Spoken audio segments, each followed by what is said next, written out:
This episode of Capes and Lunatics Sidekicks is brought to you by Tweaked Audio. To get awesome headphones, go to tweakedaudio.com and use the coupon code Southgate to get 30% off, free shipping, and a lifetime warranty. Or you can get there through the link on our website, southgatemediagroup.com. This is Luca Perich, and you are listening to the Capes and the Lunatics Sidekicks podcast. This is Kelly Thompson. You're listening to the Capes and Lunatics Sidekicks. What about our Quasar podcast, The Quantum Zone? What about our Quasar podcast?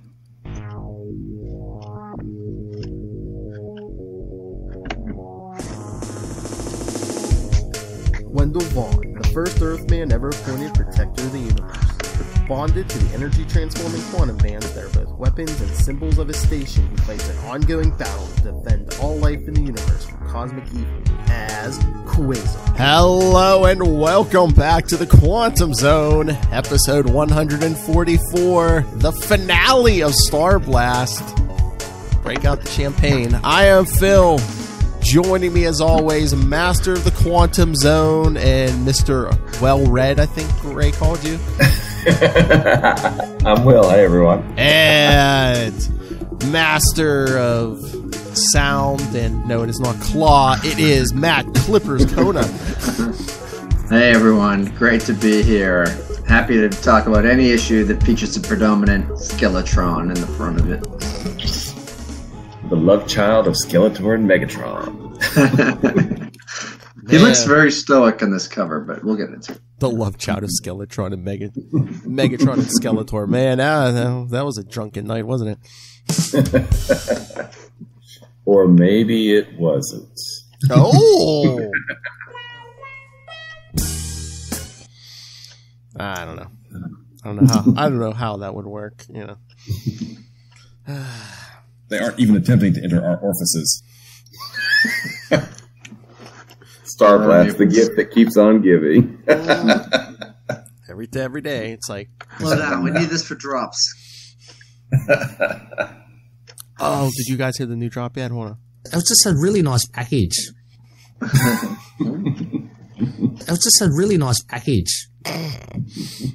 I think he was talking about the swimsuit issue with Quasar posing Grumpy Pumpy.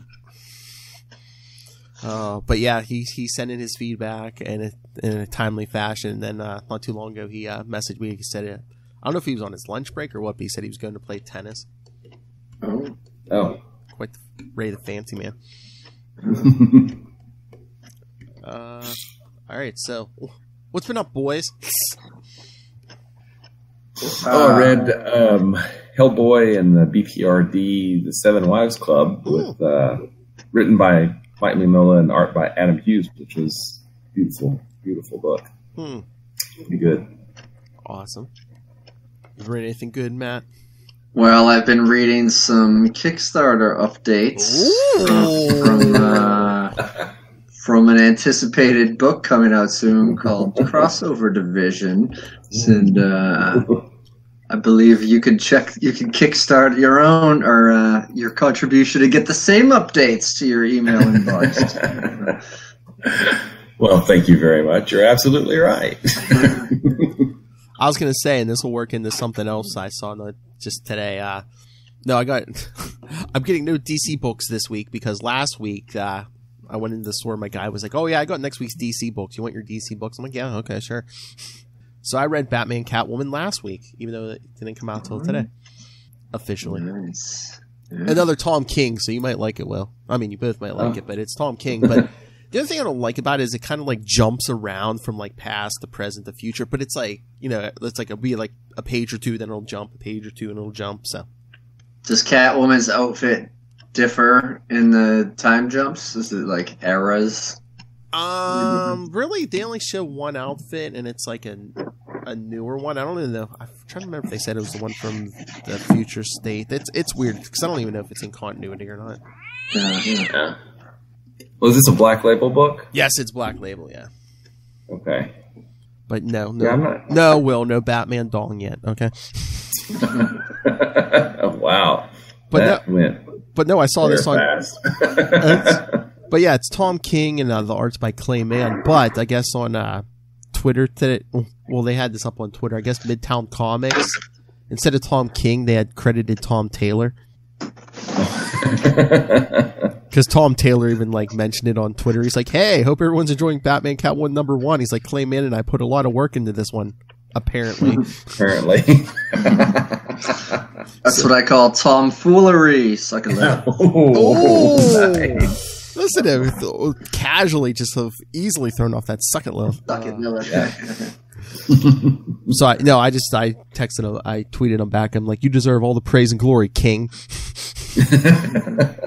What did you think of it? Was it like I said, it seems like it's pretty good. I mean, it seems like they're going to bring in Phantasm. Remember from the movie Mask of the Phantasm into like the again. I don't know if it's a regular continuity, but into the comics.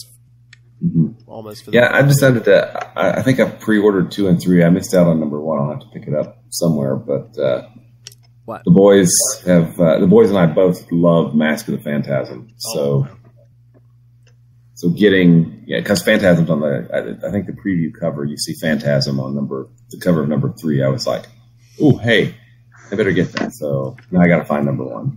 And since we're speaking of Ray's favorite character, Batman. I think it might have been the last issue, but Batman: The Adventures Continue. It was like digital first, but like then they put him in the comics. Like issue 7 came out last week. That was pretty good because they actually finally got into the Jason Todd of the animated universe. Oh, cool! I have to read that. Show how it went down with him and the Joker in the animated universe. Yeah. There's a lot Very cool. There's a lot of cameos in that, like Deathstroke and stuff. Yeah, I need to catch up on several books like Immortal Hulk. Oh, that's good. Well, I've read the first 2 hardcovers, I think. Maybe they're up there somewhere. Oh, yeah. Anybody who uses Joe Fixit in their comics, you got my attention. Well, I want to catch up on the intervening stuff, so I've got 25 through whatever the current one is. I guess 34, 35, something like that. But I need to, I guess, get the collections for the other stuff. I don't know if they've come out yet. And speaking of Hulk, you know what else is good? I don't know if either of you guys been reading Maestro by Peter David? No. Oh, no, it's pretty good. It like shows how the Hulk becomes the Maestro. Issue, was it last week? Yeah, issue 4 came out. It's like a 5-issue series, but then I think they're doing like another mini series after it. But it's been pretty good. Hulk wasn't the first Maestro. Oh. Issue 4 they show how he took down that Maestro, who will be familiar with to a lot of people. And Ray, I don't know if you're reading it, but the old Maestro was one of your favorite characters. So, hint. No, it's not Moon Knight. Yeah, there's a lot of good books coming out right now. A whole lot of good books. Yeah, I think the industry is kind of trying to get back up and running. Mm-hmm. I've been enjoying Green Lantern by Grant Morrison and Liam Sharp. That's been a good book. Mm-hmm. Really good book. I mean, I think isn't Grant Morrison done? Didn't he say he was done? Was it after 12 or something further down? Yeah, I think the 12th issue of season 2 will be his last on Green Lantern. Maybe I don't know if he's retiring or just retiring from DC at this point. But someone I talked to like a month or so ago who said they'd be interested in Green Lantern maybe. So I don't know if he'll get it or not. Dan Jurgens. Interesting. Yeah. I mean, he could do a decent job. I mean, he's probably written Green Lantern somewhere. I mean, he's probably pretty much written everybody. In Booster Gold or Justice League. Or... I mean, he's written how much Superman? He could do a Green Lantern. Yeah. Yeah, I remember first Booster Gold series. The second Booster Gold series was good too that he did because he was on, I think, both of them, right? Oh yeah, I mean, he created Booster Gold. Yeah. Mm-hmm. Yeah, he did. Yeah, he did the original, and then he did that one that ran right up to New 52. Yeah. Yep. Oh, but I think it was. I don't know if it's been confirmed or rumored, but I was reading somewhere like supposedly Mark Waid might be coming back to DC like in the beginning of the year. Interesting. Because Bendis is going to be out. He's not going to be doing Superman. Well, he's not going to be doing Superman after this month, I guess. So everyone's like people. I saw people speculating that they're going to give Superman to Mark Waid. So he's wanted that book for decades, literally. I think. he's a Yeah, super that would be interesting. I haven't. One of the books I've been kind of curious about is the new Legion book. How's that? Have either of you guys read that? I have not. I read a few here and there. Again, it was a Bendis book, so it was a lot of talky. So, like, I think I read the first one, the third issue, and I'm trying to remember. I might have picked up one or two more after that. But yeah, because I think that's gonna be coming. I think that's coming to an end sometime soon here. But yeah, like I picked up a few, but I was just like Bendis.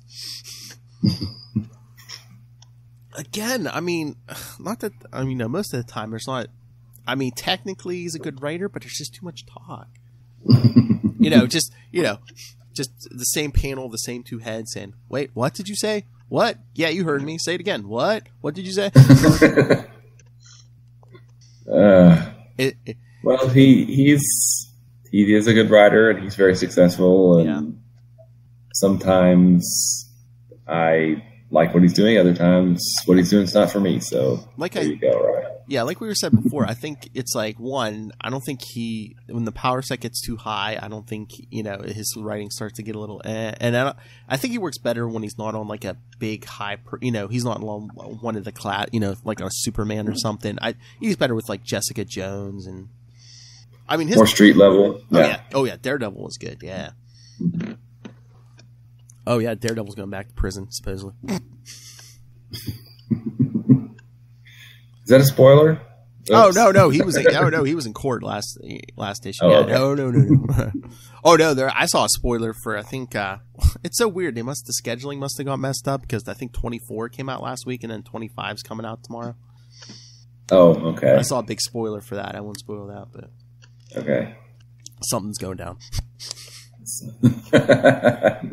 Something big, like maybe a new fill-in Daredevil. Oh, okay. You see, I changed up some art back there, like on a Squadron Supreme. You'll see Marvel popping up there. Oh man, I'm gonna have to record a couple new intros. A Squadron Supreme one, a Marvel one. Mm-hmm. That's true. Hepcats. Jasner. Oh man, I saw. Did you see? I think I put the link up on the Facebook page. I think it's exclusive through Walgreens or something. They have a Marvel Funko.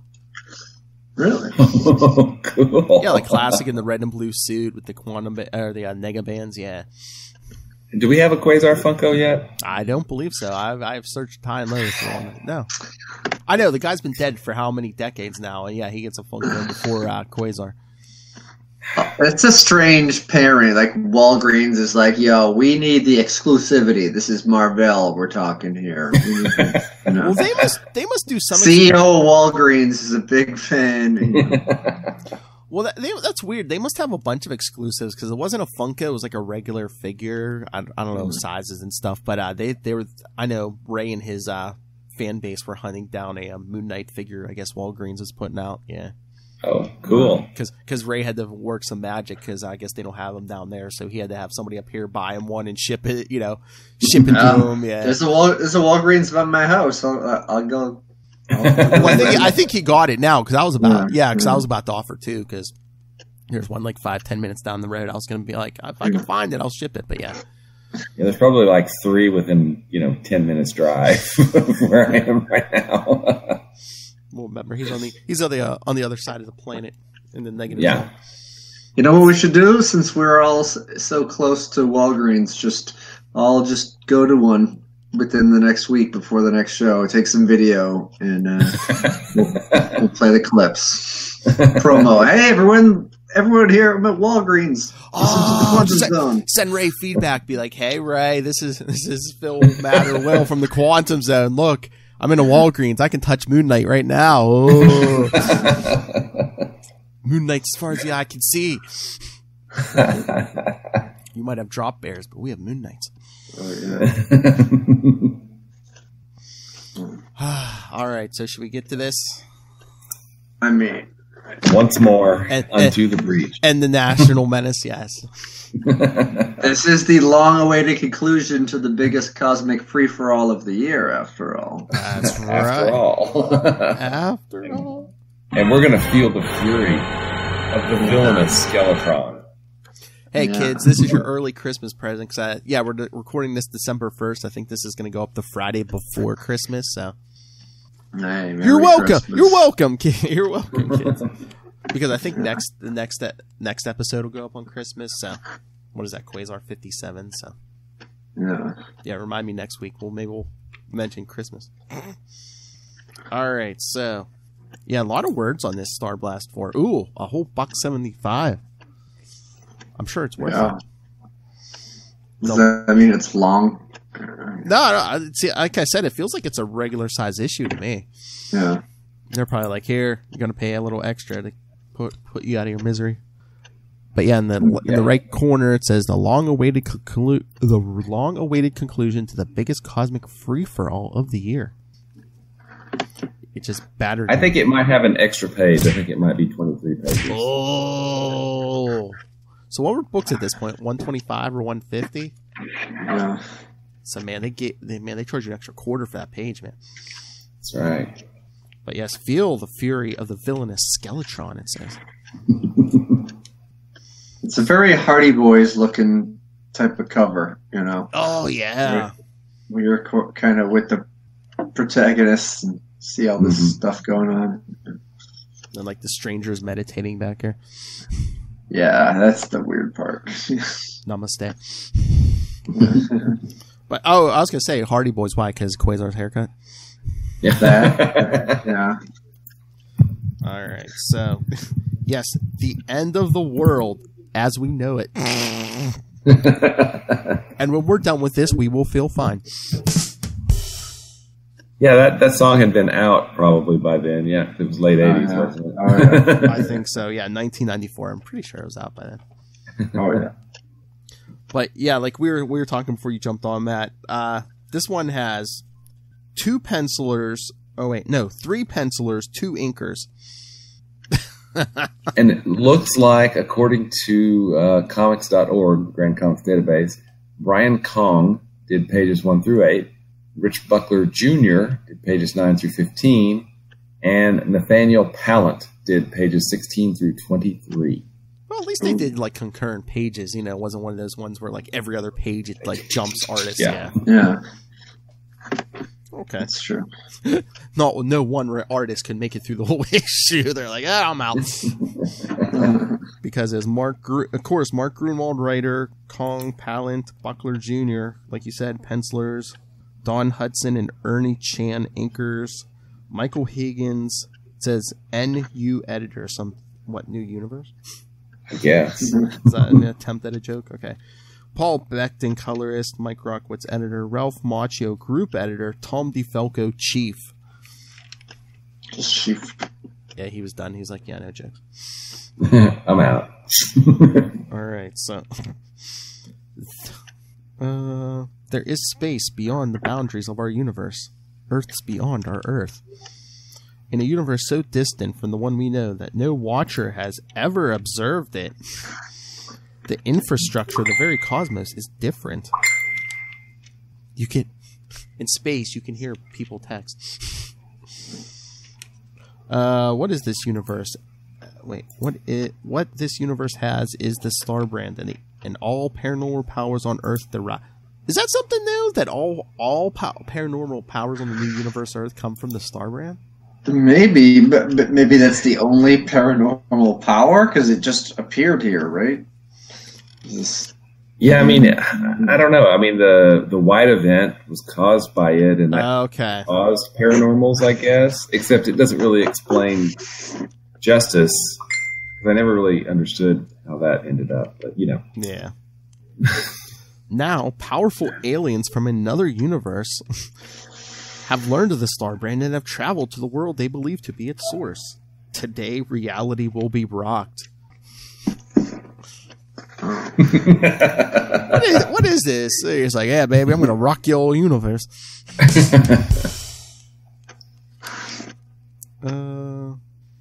So who's thinking? Who is this talking? I don't know. I don't know if we even know because it's just a thought bubble says, "Oh my God, it's Shatner." Oh my God, they've come. Because we go back to that barn. On a world below, in a barn in Pennsylvania, A small band of the world's most capable paranormals have gathered to serve as the Earth's first line of defense against the alien invaders. All American? Overshadow's back. Where's Psyhawk? Justice. Chrome, Captain Manhattan, Night Mask, Pitbull, if you love his music. I left him at the edge of space on lookout duty. Who is Pitbull? Oh, man, it's a lot of people. What's the matter? What's the matter, Pinky? You run back because you had to use a bathroom? No, you British simpleton. Oh, did they say who that is? Yeah, that's the Kool-Aid Man. Oh, yeah! And then we got Caleb Ballantyne and Metallurge in the corner there. I have brought a prisoner. Really? Where? Ugh. Whoa. Hello? Where am I? Quasar! Kayla! Finally, I found you. Oh, this loser's the boyfriend she's been talking about? Oh. Burn. How did you get hit? Gets slapped across the face. You said I shouldn't worry, that you'd protect me. Hey, I'm sorry. I did my best, but... Spare us your quarrel. We need to know about the invasion force now. But just then... Who is the shriveled Psyhawk? I'll be Overshadow, Night Mask, they're here. An alien ship. Get up here if you can, quick. I'll be there, Psyhawk. I'll do Captain Manhattan. Hello, Quasar, remember me? They met back in Quasar number 31. Rock solid. Okay. Quasar looks rock solid in this. I know, man. Look at them. Look at them guns, man. Never expected to see you again. This invasion wouldn't happen to be your fault, would it? No, not really. Look, you guys, if you want to defend your planet, I can take you there fast. Kay, we'll discuss what a big jerk I am after we nail your kidnappers, okay? Sure. Okay, be careful. And after a heated discussion about Quasar's trustworthiness, yes, he's taking them all out in like a quantum something. Okay, people, here's what I know about the aliens we're going to encounter. But inside the alien ship... Fabricant, I need the energy transmogrifier now. Is it done? Translated from some alien language, I'm not sure which. Honest Mike. It's a free-for-all. Yes, Skeletron. It will be ready for your Oh, God. Sorry. Let me try this again. Yes, Skeletron. It will be ready for your mechomorphic implementation in moments. Thank you. The dark seed is uncharacteristically quiet, Captain. Where are the others? Take a deep breath, Kona. Here you go. I jettisons the entire crew, except for ourselves. Oh, they were organics, useful but expendable. Now that my mission reaches its fruition, they are superfluous. As a fellow biomechanical, only you are worthy to share in my victory, the vindication of our mode of organism. I do not know if you know this, but once the universe boasted as many biomechanical races as it had organic ones. We forged a mighty star-spanning empire, the Turgentine Technium, and declared war upon all organics. Through means lost to time, the organics routed us. Those of us who survived became the Black Fleet and have crisscrossed the galaxy ever since, raining destruction on you. Wait a second. Did he just say that Greenwald just gave the origin of the Black Fleet from Westpro? Is that right? Maybe. Yeah. Why not? I don't think I mean, that's what he said. Within the Black Fleet was all but annihilated. Yeah, by the start, yeah. So cool. Yeah. Wow, that's nice. I think it probably would have got more hype if it hadn't come up in Starblast. Yeah. Yeah, so he says, raining destruction upon organic races who cross upon our path. We have, of course, cooperated co-opted the services of various organic renegades along the way, allowing them to assist us in the extermination of their own kind. But then the Black Fleet was all but annihilated by an organic employing the Starbrand. Ironically, that may have been the best thing that could have happened to us. The transmogrifier is ready. All right, let's go with big hand to Matt Kona. Oh, thank you. Thank you. All right, now.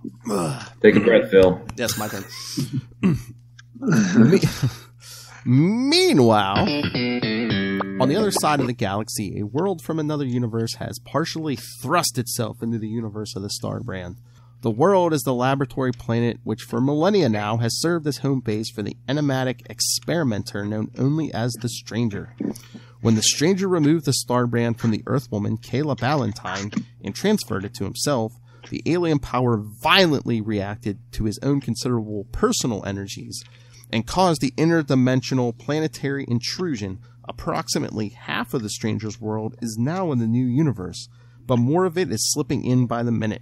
Unaware of the planet's predicament, a handful of Earth heroes have a more pressing concern, for they are in the part of Skeletron's ship that he jettisoned, and it is moments away from impacting with the planet's surface, unless the silent inhuman known as Black Bolt can stop its perilous plummet.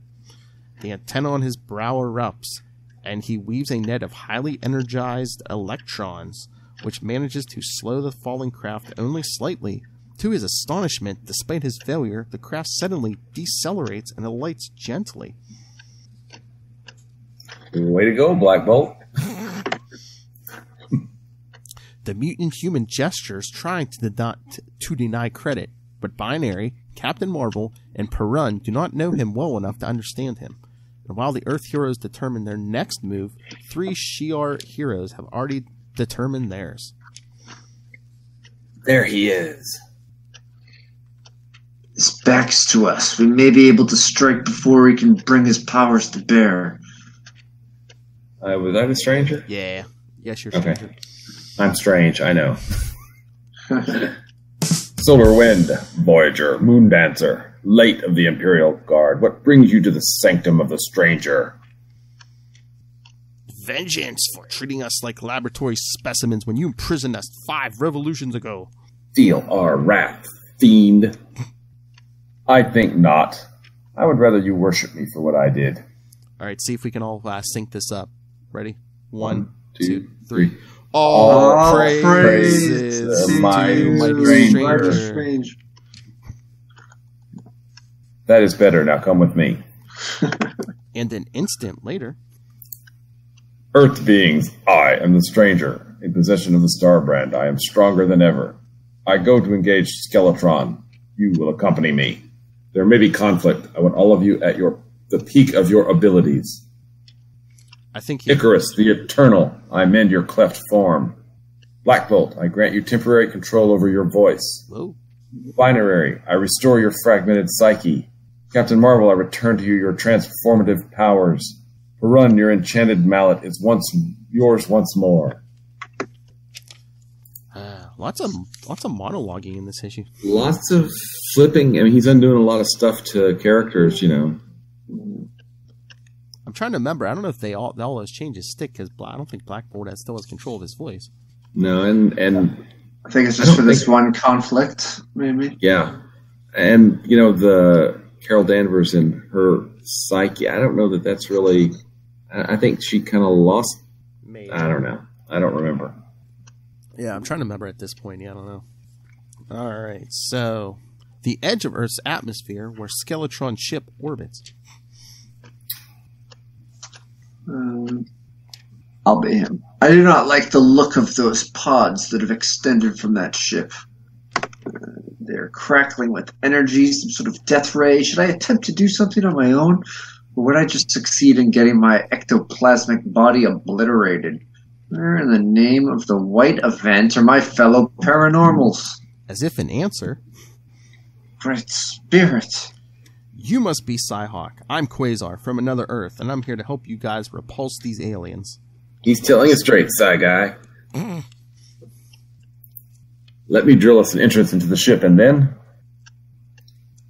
Again, that's... who is that? Is that... I don't know. I'm not waiting. Maybe it's Psyhawk. I am not waiting. You are not the only being of power among us. Okay, people, let's go. Oh, my lord. Quasar makes a giant screw, and I guess they're all inside it as it's screwing into the ship. I gave everyone who needed it a quantum aura and air supply. No telling what the atmosphere may be like. Hey, these aliens are heinous electricians. Heinous. Watch out for all these loose wires and crud hanging from the ceiling. Man, this is nothing like Star Trek. Metallurge, what is it? This is your fault, Quasar. You led them into a trap. What? Oh man, skull huggers like the one in the moon, like the one in the moon thruster. See Starblast number 1. Rock the cast bomb. When they started like this. The ones.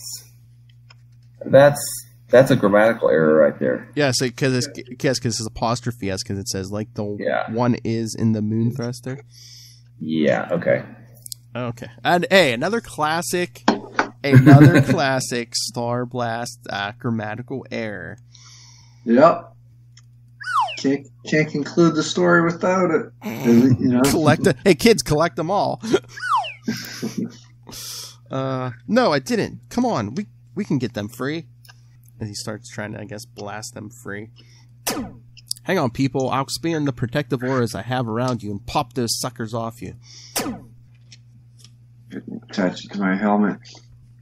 Save your efforts for the others, Quasar. This metal spaghetti couldn't penetrate my own psychomaterial field. Or does mere metal have any effect on my ectoplasm? Or my dream form. And then outside the ship... We are here, my allies. I shall remain outside. You will enter the ship and subdue everyone inside. As I point. Gave him the finger, and they're all like blasting. I guess Skeletron takes control of the ship.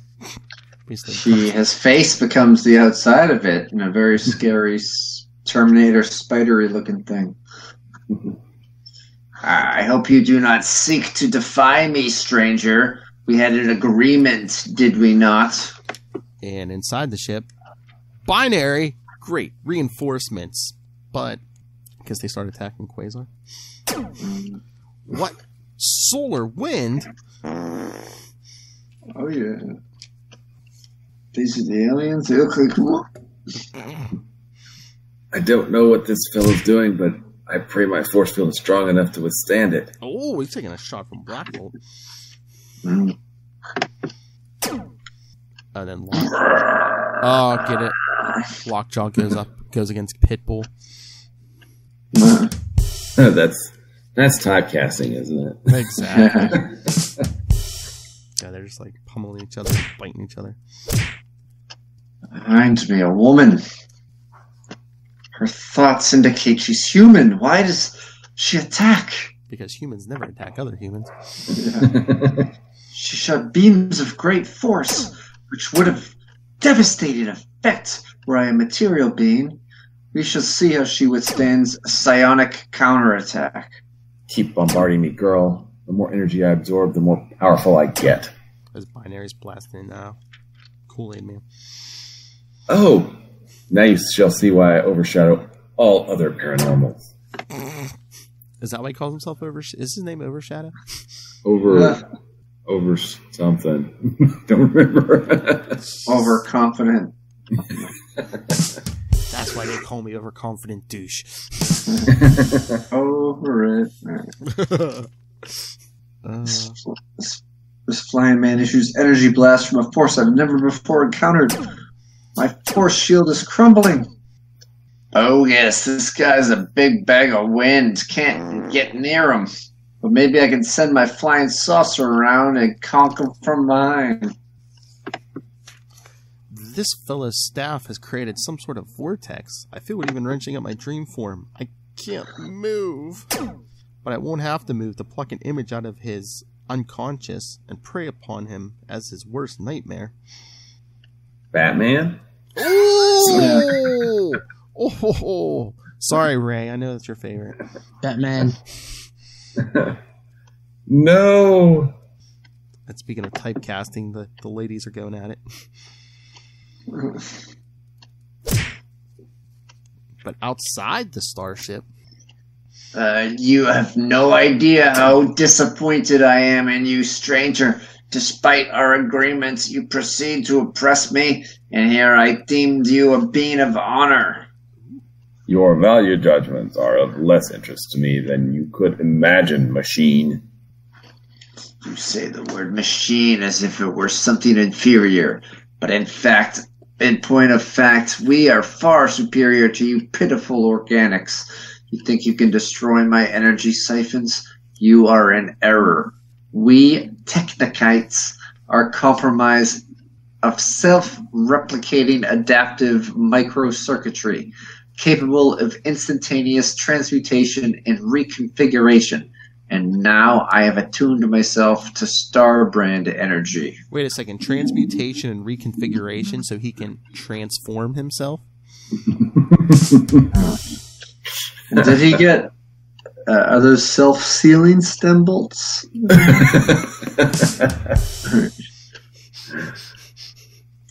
can make a profit. Anyway.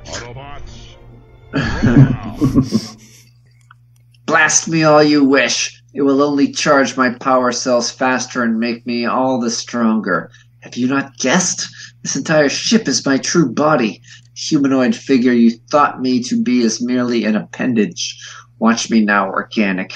Watch as I drain the world below of all of its Starbrand energy, and there is nothing you and your paltry sliver of the Starbrand can do about it.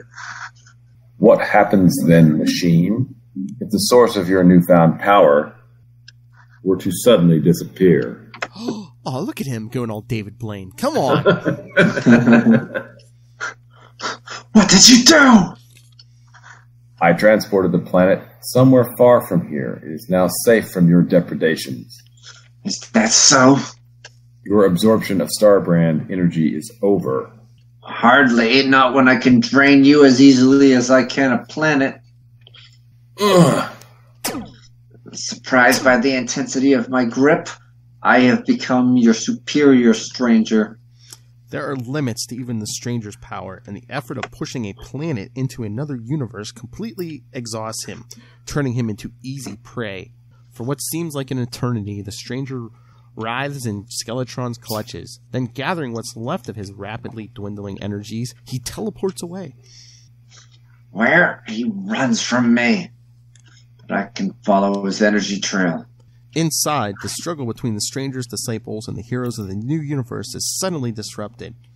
As big-headed Quasar is saying, "We're jumping into hyperspace. Hold on." Where did his neck go, man?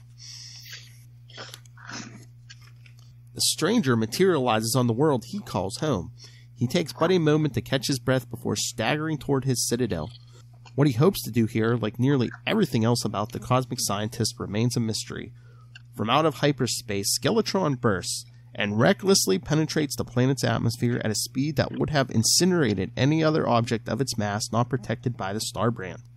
He has no intention of letting the stranger do anything to thwart his total possession of the greatest single power object in this cosmos.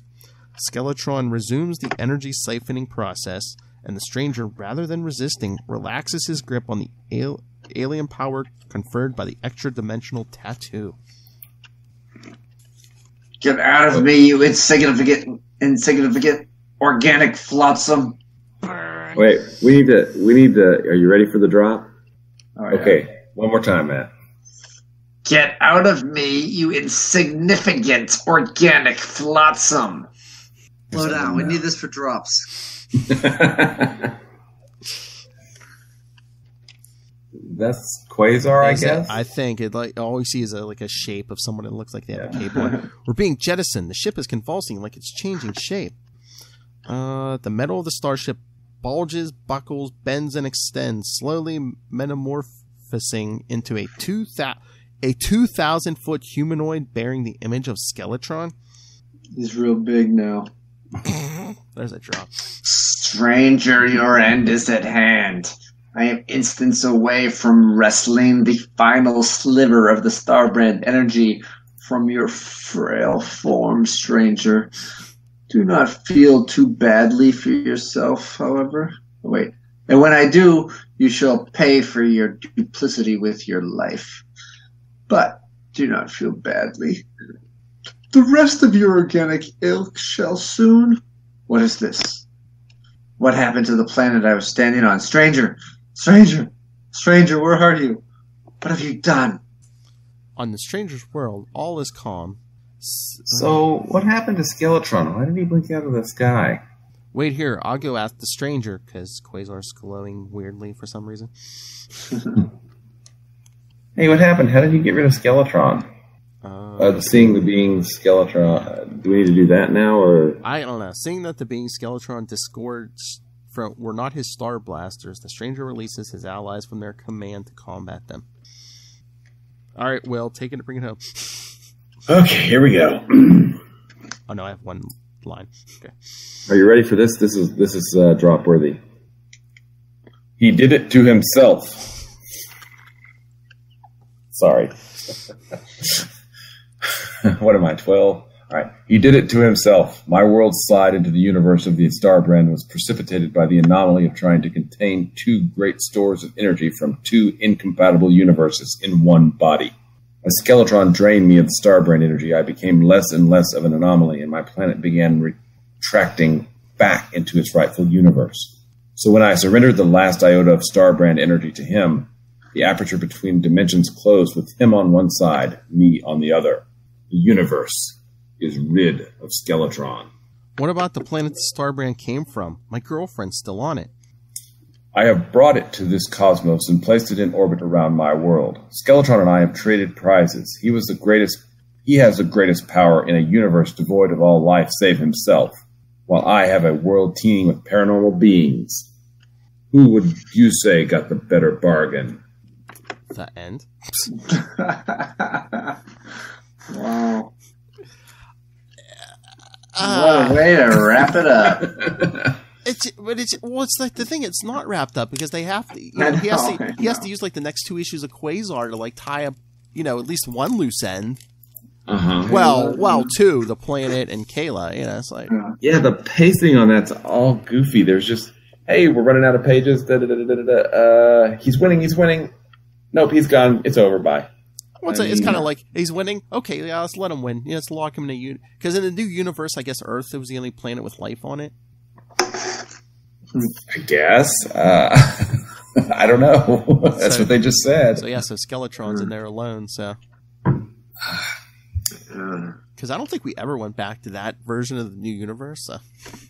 No, and I don't know that anybody's ever really referenced that Starbrand again, have they? I mean, Quasar does in upcoming issues, of course. Yeah, after the last couple issues of Quasar, I don't think, because again, it's like now the Starbrand's like part of the 616. It's weird. Yeah, I mean, it was in Hickman's Avengers, right? I think so. Where the Starbrand was just something that was here, and it's in the current ones with that baby. Yeah. Oh, okay.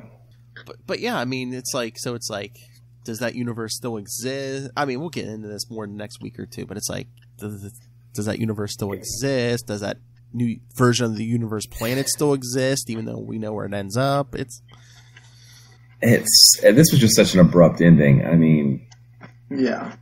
I feel like it could have had another 3, 4, 5 pages of wrap up, just to get it. But I guess we'll get into that in the next issue. I don't know. Do you think they just got like halfway through and they're like, "Oh, we just end this already"? Just put it out of its misery. Exactly.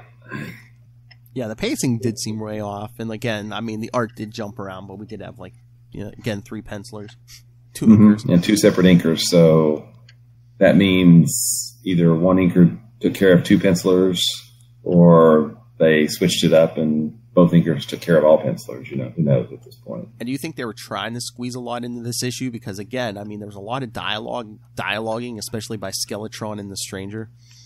There's a lot of captioning. I mean, there was just a whole bunch of captions. Oh yeah, that Black Bull page, yeah. Yeah. A lot of words there for Black Bull tried to slow the ship down. He could not. And he could not, but it landed okay by itself, which they didn't explain. Oh, was that the Stranger? Yeah. What was that? $1.75, kids. In 1994. That's big money in 94. Indeed. But again, yeah, we'll get kind of wrap. If you think that ended abruptly, which it did, yes, the next 2 issues of Quasar, we'll kind of wrap that up, tie up some loose ends. So, what is next? Quasar number what? Let me bring up this. I believe 57 is the next one. Yeah. Bring up the schedule because 78. Yeah. So we just straight run of 4 more issues to the end of Quasar. Then, right? Well, I did throw in a Marvel 2-in-1 just to to make everything even. Yeah. But let me keep us on our toes. Well, and the to end on a 150. 150 was again we were going to do 60 for 150, but now it's episode 149, and then 150s are our recap of the first 25 issues. Next week is Quasar 57, and again I believe that's the last. That'll be the last episode of the year, last Friday of the year. So wow, yeah. Oh, but then because Christmas Day will be Quasar 57, because New Year's Day will be Quasar 58. I'm talking when this hits the podcast. Yeah, Quasar 58. We'll go to that fill-in Quasar 59. Yeah, Quasar 59. Then we'll do Marvel 2-in-1 73. Quasar and the Thing. And then, Quasar 60, and then our big 150 wrap-up. And then it'll be Squadron Supreme. Cool. I guess we'll get into this in the wrap-up, but this title hits some pretty big highs, with what they were able to pull off, storytelling, art, everything. And I think it's Starblast, don't think. We're comparing something that is the Starblast crossover was subpar to those, the golden age era of Quasar, during the, from Journeys into Mystery up till about Quasar 40, and there's just no way that they can compete against that. But again, why shouldn't we? I mean, the Quasar issues and the Starblast issues supposedly were Grunwald, and he wrote, Journey and Cosmos. Yeah. I don't know. I just think there's behind the scenes stuff. There had to be something. Yeah. To be a fly on the wall, huh? I know. Can't even ask him. I have to. I gotta get to Felco in here, man. I have so many questions for him. Spider-Man, Fantastic Four, just the editorial side. It's like, okay, Starblast, what the hell happened? What was that? What was going on?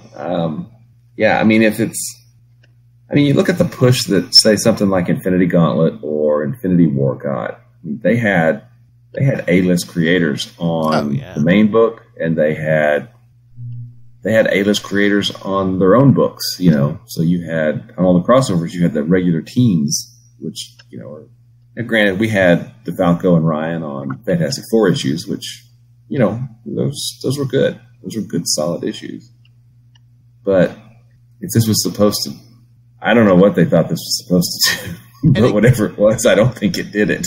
And again, I wonder if they, changed stuff on him, because it's just some of the characters we got, I'm like, was Thor supposed to be in this? But, what, they didn't want Thor in this? They gave him Perun instead or something? Yeah. Just stuff like that. And then this, quick, I'm using my godlike power to repair your problems, on all these characters. I don't know, it just seemed, a lot of this just seemed abrupt. I am God. Well, he did say that before. Stranger God. Mm-hmm. That's right. Starblast, the gift that keeps on giving. But if I told you to read this and you didn't know who, if you read this for the first time and you didn't know who the writer was, would you think this was Grunwald? I don't think so. No. It doesn't read like Grunwald to me. I mean, and part of it may be just that maybe the collaboration wasn't, of course he was working with multiple artists, so it's hard to tell a story with someone, multiple someones and make it coherent and cohesive. So, yeah. But still, those, big long monologues and things were probably Grunwald trying to fix what maybe he wasn't getting from the artist that he expected and didn't get. I mean, I don't know. I don't know that I've seen work by the two of the three artists again. Yeah. So I don't know if they're still doing comics or not. I mean, was it like a tryout or something? Yeah, it's like, or is this the only people you get? Yeah. And again, yeah, there were spin-offs and stuff, but okay, get ready. I don't think Namor or Fantastic Four really anchored this down at all.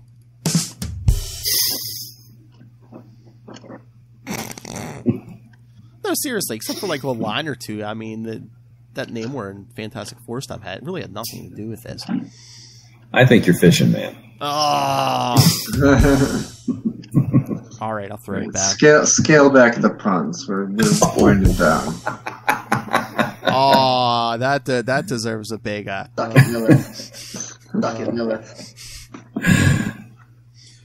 All right. So should we hear what Ray had to say? Because I believe this was probably his first read of this ever. So,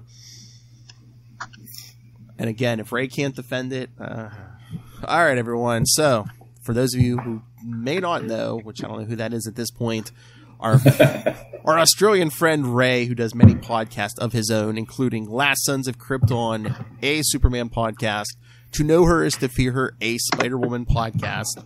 You can hear him here the last Tuesday of every month, talking Scarlet Spider with me and Matt Kona, which Lilith Hellfire affectionately calls the Scarlet Spider Sausage Fest.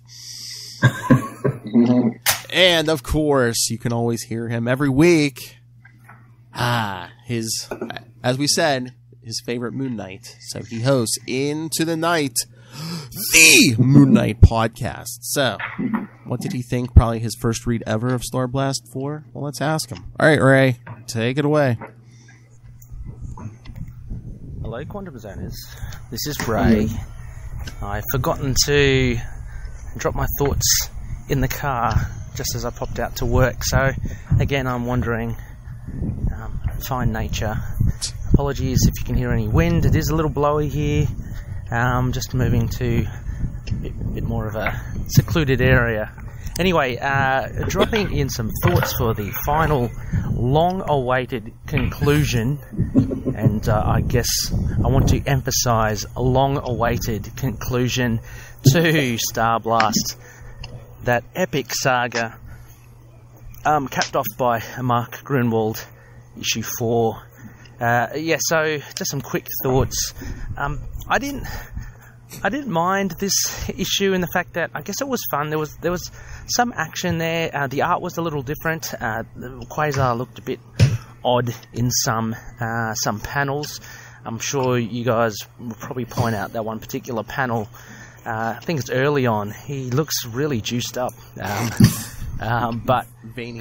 Anyway, it was a nice action piece. There was a nice little fight scene in the middle there. I actually enjoyed seeing Skeletron turn into this 1,000-foot kind of behemoth, because he was actually a ship, and that little Skeletron that we'd seen previously was just like an appendage, I guess, or like a little mini-me version. I won't say which one. But it was good to see him throw down against a stranger. We got to see a little bit of the stranger and his power. Although, again, I always have a little bit of an issue with how these mighty cosmic entities seem to get jobbed, I think is the term, i.e. when they're just used as kind of punching bags. Because they're meant to be really powerful, but you see it with the likes of Galactus and the Stranger here, how easily it seems that they're kind of overcome and defeated. And like, I know Skeletron's meant to be quite powerful, and he's sussed out the Stranger, but he seems to kind of capitulate a little since he kind of moved that whole planet, kind of sucked up a lot of his energy. So anyway, it was the ending was a little, I don't know, it seemed a little abrupt as well. So what essentially happened was because the Stranger, there was something to do with, it was a really nice little fine claws that got their Skeletron undone. The Stranger, since he was no longer an anomaly or something, since he lost his energy, he managed to slip out, and Skeletron was left in one universe, I guess, and he managed to pop out on the other end, which is, I guess, our universe. So Skeletron's just kind of left on his lonesome. Not to say that he can't come back, but I hope he doesn't, because really, this, for all intents, ended in a little bit of a fizzle for me. Again, the characters, like we've been through it with many of the parts. Interesting, kinda. The likes of Perrin and was it Shadow Wind and all that, but they're really like Z grade, Z tier characters. So if you replaced all of them with like top tier characters, this might have been quite fun. Also as well, just I'm just going through my head here. Fabricant, this whole thing about the organics and the technological, or the cybernetic people like Skeletron and Fabricant, kind of betraying their kin just because they're organics. That's a little bit something as well. But yeah, overall, it was look, it wasn't as bad as some of the other issues, I must say. Again, because of the extended fight scenes, extended action scenes, but by no way was this a Infinity Saga level event.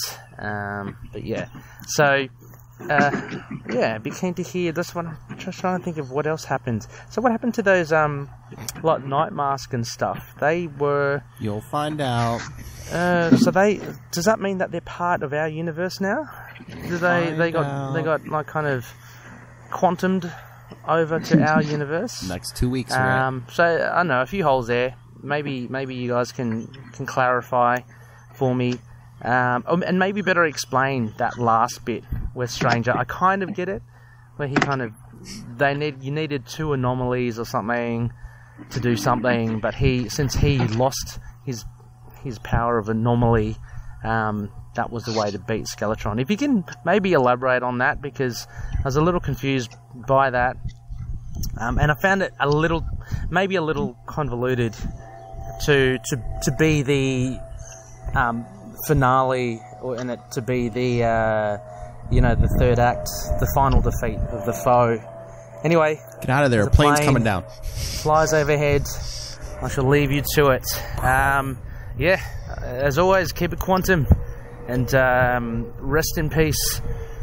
Well, farewell, Starblast. All right, Ray brought up some good points, I thought. Like, first of all, like, again, I think that was the other problem. I think we might have mentioned this before, but it's like, Skeletron was basically what created for this storyline, and then, he's powerful enough to, like, take down the Stranger. This brand new villain's, powerful enough to take down the Stranger, but we never see him again. Mm-hmm. And, I think when Ray was talking about it, he reminded me that if you think about it, Cosmos and Collision had kind of a similar moment where it was cleverness, that beat Maelstrom, hey, I'm an anomaly more than you are. And this, I think he was trying to do the same thing, but it just kind of came off weird because Stranger said, hey, I don't think it was about him being an anomaly. It was about him not having the Starbrand anymore. So Starbrand stayed in its universe with Skeletron, and then everybody else stayed over here. It's like it's not really a happy ending, because it's like, yeah, Skeletron's trapped in that empty universe, but it's like, oh, Stranger's like, oh, now I have a whole world full of things that I can experiment on. It's like, okay. Didn't he already have one of those? Well, he has more now. He has more innocent, Hey, a whole Earth. And why? But then why did he fix the people and send them to fight the other people? I mean, there's so much that just doesn't make sense in this issue, He wasn't waste his time with ants, Will. But no, I was thinking, the other thing Ray had me thinking is, I don't think they ever explicitly, I don't think they came out and said it, but do you think maybe Skeletron became aware of this brand because Kayla destroyed the Black Fleet with it? I think that's a reasonable assumption. Yeah, I mean, he says that it was the best thing that happened to us because boom, he became aware, and we assume that he became aware of the Starbrand then. Yeah, but it was a neat thing that I hadn't even remembered that. Neither did I. The Black Fleet was the Black Fleet was never really explained. Who are they? What are they? Why are they so powerful? Well, now we know it was just Skeletron.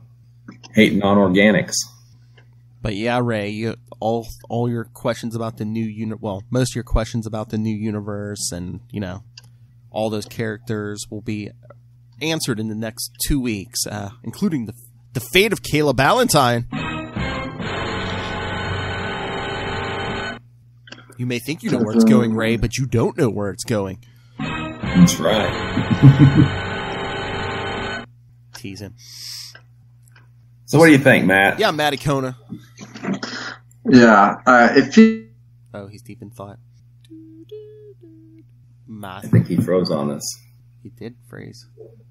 He did freeze on us. This was your moment to shine, Matt.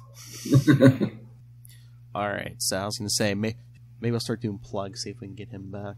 Give him a moment or two to come back. Don't leave us, Matt. Look at him. Don't leave us. He's stuck between two universes. Let that Starbrand go. That's right. He disappeared. We'll see if we can get him back. But until then, next 2 weeks, you get your rest of your answers right. Tie some stuff up in a bow. Quasar 57 and 58 next 2 weeks. So, yes, don't let Ray hog all the fun. Email us. Let us know what you think. capesandlunatics@gmail.com or call the voicemail 614-382-2737. That's 614-38-CAPES. And remember to follow the Quantum Zone on Facebook, Twitter, Instagram, and hey, go join our Facebook group. We're always looking for new members. The Grunwald Groupies talk about all of Mark Grunwald, the late great Mark Grunwald's all of his comics work. Ah, yes, just in time. Dude. Well, that's what my opinion is. I was going to say, you're stuck between two universes. Let that Starbrand go. No, yeah. Go ahead. Share your thoughts. I forget if it cut off I was answering. We really didn't hear anything, so yeah, go ahead. I mean, I'm not really offering that much. It was almost like a TV show that was building towards a second season, and they got the call, hey, it's not going to happen, and they just sort of wrote something to sort of wind things up and end it. There was some fun stuff. I enjoyed the fact that that Grunwald spearheaded this ambitious project, but like Ray said, there just wasn't enough strong parts of all these characters that you cared about. You're just like, I mean, we do the voices of all the characters every time we read an issue, and they just kept putting new people on, so we're just like, all right, it's probably the most characters any of us have been in an issue in a long time, all these roles, all these different colorful characters. But it was kind of fun to revisit. I had more fun collecting the books, I think, than reading them. Figuring out the order. Yeah, right. Yeah, that's the thing. It's a puzzle. Yeah, I think if he would have had a little more, support, if the writing had been a little tighter, and maybe we had a couple more A-list characters, like I said, swap out Thor for Piranha or whatever, and just maybe more consistent art team, and maybe more, more A-list. Say someone on the level of a Jim Lee had been drawing this, and you had some tighten up the writing a little bit. I think this thing would have been big. Yeah, I think so too. I mean, just or get Capullo back for this. Just the variability of the art. I mean, you can have good solid art for a page, and then you could have, maybe not quite super professional art on another page. It was so drastically different from page to page and issue to issue, crossover to issue. I mean, it was so, yeah. And I I understand why they wanted to cross over with Namor and Fantastic Four. It was pointless. You can't. Yeah, it was totally pointless. It was a money grab. Nothing. Usually you want something to happen in a book that somehow contributes to the main story, and I don't feel like any of this really did. They dropped a guy off, and I mean, they saved the Earth, but it's like, yeah, it really had nothing to do with Quasar's story. Yeah. It's just that the guy that was trying to destroy the Earth was brought there by the Starblasters. Yeah. Right? Yeah, he was kind of like a temp they hired. Yeah. But yeah, no, Matt was saying about, it's like a TV show. They found out they weren't getting another season. Just Stranger pointing up at the new universe planet. I could just see that. They freeze frame that at the end of the episode and they start playing that like Magnum PI music. Who got the better deal? Dun, dun, dun, dun, dun, dun, dun. All right, so yes, where was I? Did the plugs? Oh yeah, you can find links to all of our social media. Find all the Capes and Lunatics stuff at Linktree, linktr.ee/Capes and Lunatics. And remember to support the sponsors: Tweaked Audio, Hunt's a Killer. Use the code SouthCape for both of those for a discount. Pod Life, the book, Volume 1, now in digital and paperback. Learn all about podcasting. And, hey, it's the holiday season. Hey, if you're listening to this on the podcast, you only got a week till Christmas. So get on Amazon and use the link for Southgate Media Group right down there in the show notes. Help us support this show, the network, and that jolly man, Rob Master Doom Southgate. Make it rain. So says Master Doom. Please kick me in the pants. Mark my words. All right. The connection is good. Matt Kona, where can people find you? You can find me swinging from an Ethernet wire on a dial-up line at Matt Kona, MATTKONA. I'm around. That's where I am. Not doing that It's got to much. be longer. I need a full-length one. Ethernet cable. And no, he did not invent the Honda Icona. All right. Will Allred, Master of the Quantum Zone. Mr. Well-Read, where can people find you in Crossover Division? You can find me at Wallred. That's at WALLRED at Gmail and Twitter and Facebook and probably Instagram, all those places. You can find Crossover Division is currently on Kickstarter right now. You go to crossoverdivision.com/KS for Kickstarter, and it'll take you right to the campaign. You can also find my other work, Diary of Night, diaryofnight.com, which is cool vampire story by artist Gene Gonzalez and I. And then there's the Quantum Zone, which has all kinds of really cool stuff about Quasar at quantumzone.org. I hope it's going somewhere nice. I'll put it in my navel. Oh. Man of a million voices. All right, everyone. Thank you for joining us again. Ray, you'll get your answers in the next 2 weeks in Quasar 57 and 58. I'm not promising you're going to like your answers, but you're going to get them. You'll get them and you'll like them, mister. Special guest, special cosmic guest, the Living Tribunal. That's all I'll say.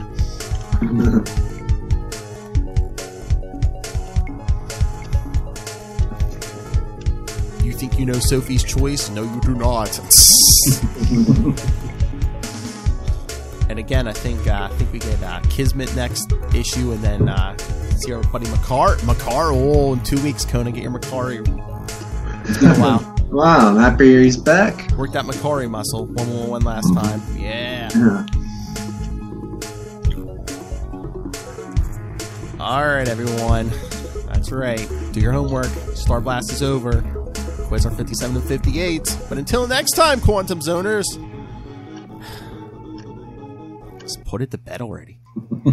You should have just cut off, man. And Quantum Zoners.